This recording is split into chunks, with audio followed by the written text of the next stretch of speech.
後來繼續來看中華二林，在2年前發生一件命案，一個男子拿刀要攻擊伊的情某甲後生查囝，這情某為了要保護28歲查囝甲9歲後生，是予對方抬18刀抬死了。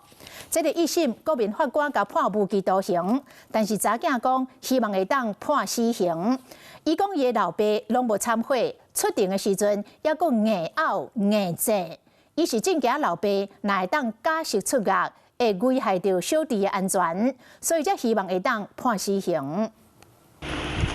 你會不會後悔？穿感覺色的假，面對記者問話無回無句，叫兩位警察壓去車頂。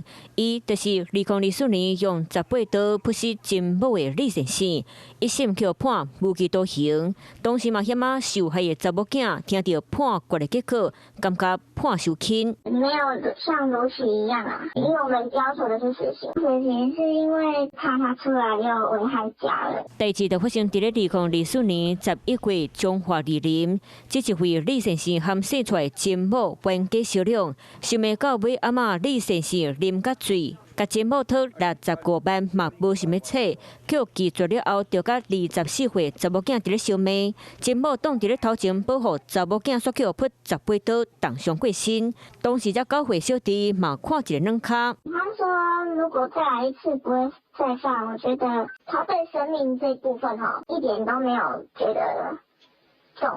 事發後，查某囝搬離開傷心地，小弟是由社工安置。查某囝認為爸爸開庭硬戰，感覺家己無錯，煩惱爸爸假釋會危害小弟安全，嘛對爸爸的行為看袂做。被告他其實還有一些積蓄，有一些存款，但是他也不願意拿來賠償，他再犯之餘是非常高。如今法院判無期徒刑，敢會閣上訴？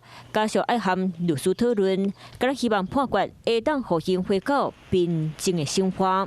Hello， 我是張新文，想要搶先掌握最及時的新聞資訊嗎？趕快訂閱、按讚、開啟小鈴鐺，鎖定華視新聞 YouTube 頻道。